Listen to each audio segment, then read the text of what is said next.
When my daughter was 14, wife and I decided we would buy a car for her to use on her 16th if she proved herself to be responsible, got good grades, etc.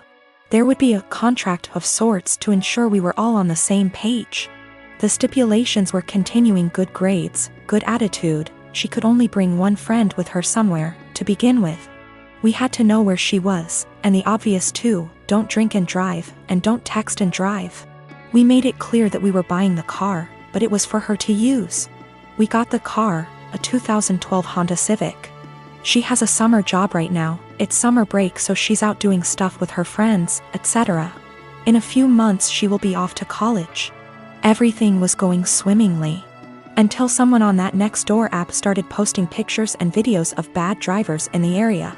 And lo and behold, my daughter was posted with her face down as she texted and rolled through a stop sign. Once with her face down in her phone at a stoplight. I was livid. My wife was the one who showed it to me. We found out there were more instances from her Instagram stories, and we decided, no. Wife and I up and sold the car. We didn't lose very much in the process, except of course our daughter completely came unraveled. It's so unfair, I didn't hurt anyone, everyone's doing it. How am I supposed to get to work? What about when I go to college? Well, we said no, it's not unfair, you hurt us by being a shitty, irresponsible driver. No, not everyone's doing it. You can walk, ride your bike, or take the bus, and as for college, you don't need the car to get to and from classes, and again, ride your bike or walk. She tried to play the how can you send your daughter to college without her safety in mind card, and I said well, now you're concerned about safety? And she just up and screamed. This has everyone in our life up in arms and divided. Her grandparents think we're being over the top and awful, that grounding her would have sufficed. They've threatened that they will buy her a car again if we try to send her to college without one. The car is already sold, so there's no going back. I think what we did was absolutely correct, that actions have consequences and we would be in the wrong to pull back from that. In terms of her going to college? Well, she made that choice. She had a car, it came with certain stipulations, she disobeyed us, and now she pays the price.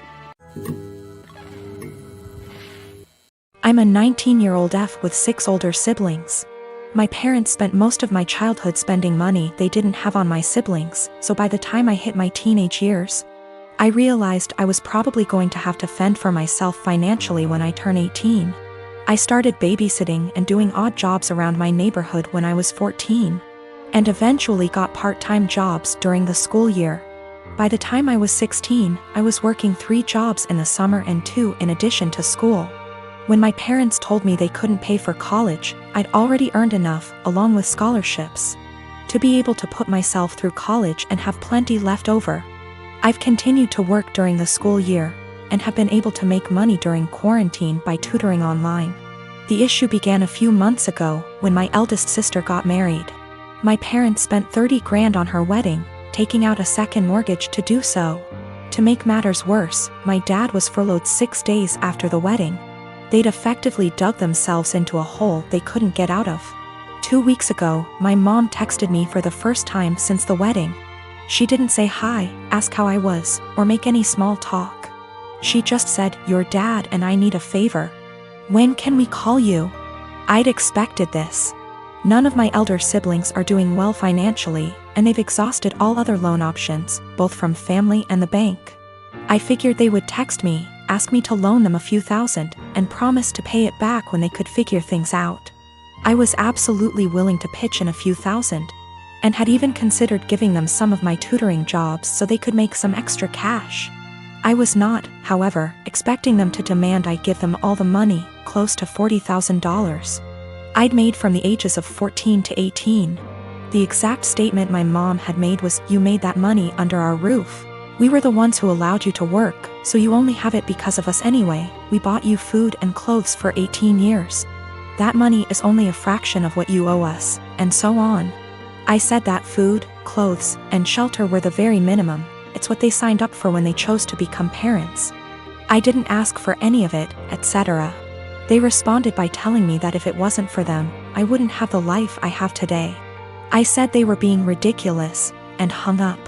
Since that day, both, along with 2 of my siblings, have continuously hounded me about giving them what is rightfully theirs. My siblings, who have never been asked to give them money, are still professing that it's my job as their kid to take care of them. I told them they wouldn't see a cent of my hard-earned money, and have no right to make such a request. I'm torn. I feel awful for refusing to help them out, but on the other hand, this was their fault. I feel I shouldn't be responsible for fixing their mess. I am a 25 years old female, my girlfriend, Molly, female 27 years old. For the last 6 months started with a joke that I've already made clear that I don't like. It consists of her saying no quickly to anything I ask. I know it sounds silly, but I ask her to get a glass of water for me. She says no, and after 1 minute, I'm almost getting up.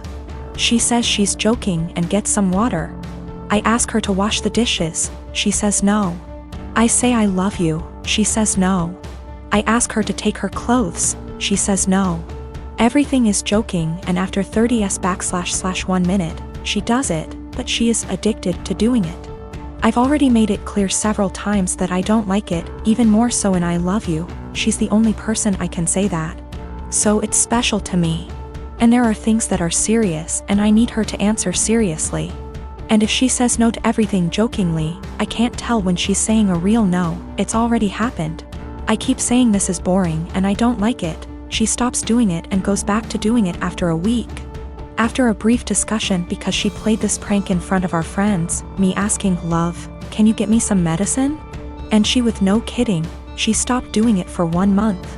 Yesterday, we welcomed my parents, in-laws, and our 2 best friends to our house. Everyone knew that I was going to propose to her, and I called them, because we always plan this proposal with our loved ones attending, participating in this special day. I asked her to marry me and she said a quick no, and I was so grumpy / panic / upset. Everyone looking in shock, for 30s for her to laugh and say she was joking, finally saying yes. I was so embarrassed and disappointed. I put the ring box back in and said I'd take it out to cool off. I didn't even let her say anything. She kept texting me, no answering calls, saying it was just a joke and that I knew she always did that. She said that I left in difficult situation in the house because it was very clear that I had given up on propose, and did in front of my parents and in-laws. She stressed that I was making the situation uncomfortable because of a silly joke. Well, I slept in a hotel and I'm still in it. My parents supported me, but my in-laws calling me for giving up on proposing, disproportionately humiliating their daughter. I just really think there's time for jokes, and that moment wasn't clearly. She knew I didn't like it and decided to do it anyway. Usually for Thanksgiving, we head out to go see family. Someone else always hosts. We typically help sponsor the host by paying for cleanup, etc.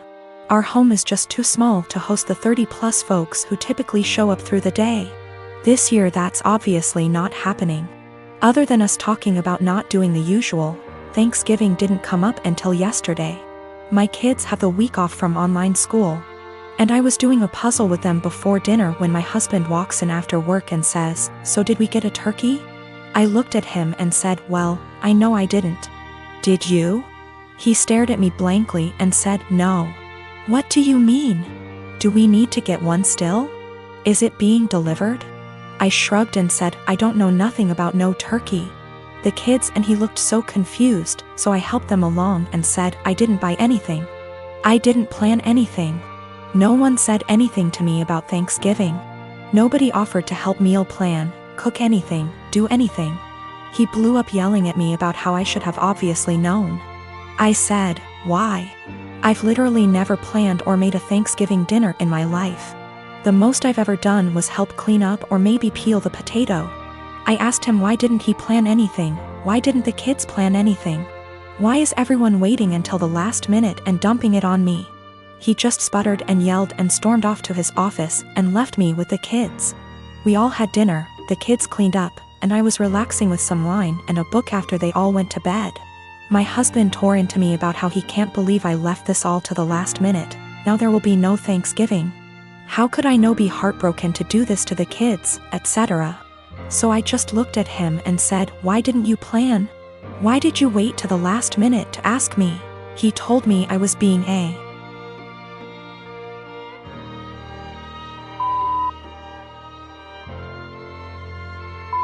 for no reason and stomped off to go sleep in his office. He left without saying a word this morning. I followed up with my kids and asked them if they wanted Thanksgiving. They said they didn't care because the food isn't that good most of the time anyway. I work as well. We split chores, but there's no hard line. I do some, he does some. We both cook, and the oldest cooks as well. I just don't get why Thanksgiving is on my plate. Why, just because I'm a woman? A lot of people seem to think that my kids are like toddlers or something. They're old enough to help make the menu for dinners, help with cooking, etc.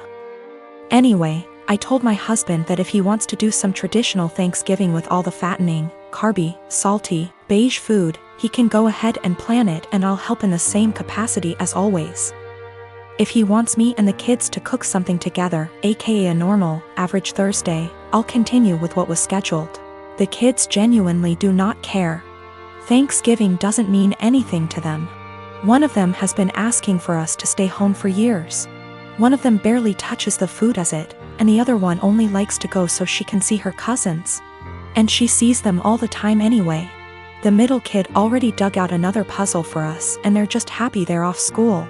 Also, we don't do Christmas.